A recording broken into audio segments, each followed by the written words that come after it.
words of my companion echoed in my ears as we climbed the hilltop. It seemed surreal, being part of this folly when I should have been racing back to alert the royal court. They would have surely condemned humanity's audacity and withdrawn their support, leaving them to their impending doom. Yet here I was, slogging through the mud on a mountaintop, following the architect of this audacious plan. "Why am I even here?" I muttered under my breath, continuing my ascent as the ominous beat of war drums filled the morning air.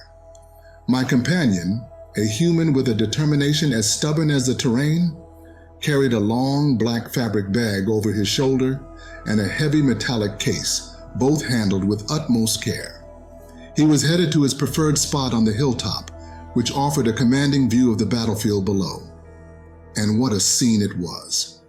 Below us, in a sprawling open field, were the 5,000 troops of the Second Terranean Empire, their presence a stark reminder of past conflicts where tens of thousands had fallen just to repel a fraction of their number. My human friend seemed unfazed, a stark contrast to the unease twisting in my gut. As we trudged forward, memories of past encounters with the Terranians haunted me. They had discovered humanity, a young species only recently acknowledged by the Galactic community, and promptly staked their claim. According to Galactic Law 7A1, any major empire could challenge a lesser species to combat. Victory meant sovereignty and membership in the Galactic Union. Defeat meant assimilation as slaves, workers, or soldiers, depending on the victor's whims. The Terranians typically opted for slavery. Humans, however, had not taken kindly to being pawns in the galaxy's power plays. Rejecting the Galactic Union's rules, they decided to stand alone, a move that only inflamed Terranian aggressions. The humans were challenged to the slavers' right. Victory would affirm their freedom. Defeat would reduce them to vassals. In an audacious move, humanity didn't just accept the challenge. They escalated it by invoking their ancient warrior rights and demanding a duel with the Terranean Emperor himself. If the Emperor fell, the Empire would surrender to humanity. It was a desperate gamble, one that seemed doomed from the start as the Terranians gleefully accepted, no doubt planning to cheat as they always did. Now, as my human companion set up his position, he carefully arranged a small camouflage tent, using the natural debris to blend into the environment. Lying on his stomach, he adjusted his position for comfort and better camouflage, prompting my puzzled inquiry. "Why cover your tent with branches? Isn't it uncomfortable enough?" He looked at me, an amused smirk playing on his lips. "It's not about comfort. It's about staying hidden. They need to not see me until I've taken my shot." "Shot? What shot?"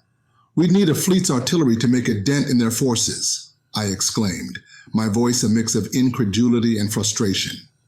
"I understand your distress," he replied, his voice low, "but please keep it down. The less they know we're here, the better." As he scanned the horizon and finalized his preparations, I couldn't help but marvel at the blend of bravery and madness that defined this human. His plan was beyond risky. It was a moonshot. But as I crouched there, watching him lay the groundwork for what might either be a monumental victory or a disastrous defeat, I realized that sometimes the most extraordinary outcome required the most improbable of efforts. I watched with a mix of fascination and dread as my human friend opened the long black case and extracted a weapon nearly as tall as he was. "What in the universe is that?" I asked, unable to hide my astonishment at its unusual design. "It's called the M400 pacemaker, a direct descendant of the legendary M200 intervention. It's a beauty, isn't it?" he replied, admiration clear in his tone. The weapon was outfitted with a custom-made handle, stock mount, and bipod, all crafted from recoil-absorbing polycarbonate and heat-treated ceramics, making it surprisingly light despite its formidable size. It's PR pressure-treated, titanium body and barrel with chrome plating. "This baby is Gauss-assisted," he explained while loading it.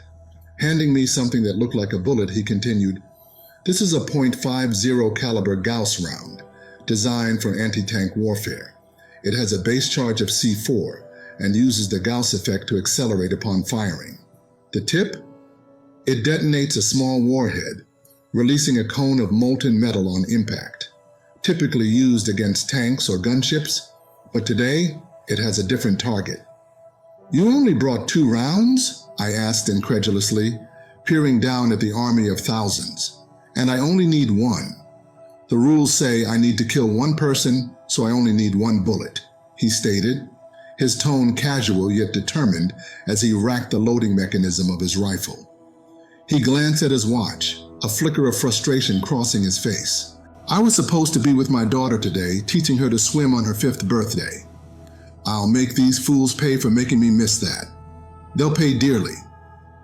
His expression darkened into a grimace as he resumed his preparations, his earlier lightness replaced by a cold resolve. "After I'm done here, anyone who turned their backs on us, who cut ties when things got tough, they'll all pay. Now let's give this emperor a perfect shot at his own downfall." Using my own optical devices, I spotted the emperor initiating his address, clearly growing impatient and ready to command an assault on the nearby human city. As he stood from his throne, my companion muttered calculations to himself. "Wind south by southwest, 2.1 knots, target distance 2.2 million meters at plus 84. 1 elevation, planet gravity 0.83 Gs, target height 8.4 feet. Each parameter meticulously adjusted in his scope. As the Emperor turned to rally his troops, my friend settled in, his finger poised on the trigger. "There you are," he whispered, his voice a mix of calm and fury. He took a deep breath, steadied his aim, and as he exhaled, he squeezed the trigger. The valley erupted with the sound of an explosive electromagnetic discharge, a spectacle of raw power as the bullet spiraled through the air, glowing red hot. The shot sailed over the heads of the oblivious regiments, striking the Emperor squarely in the mouth. He was flung backward into his throne, his head detached by the precision of the shaped charge before it thumped grotesquely in front of his seat. In the silence that followed, the Emperor's headless body slumped as the sonic boom of the shot finally reached us. That moment marked the end of the Terranean Empire.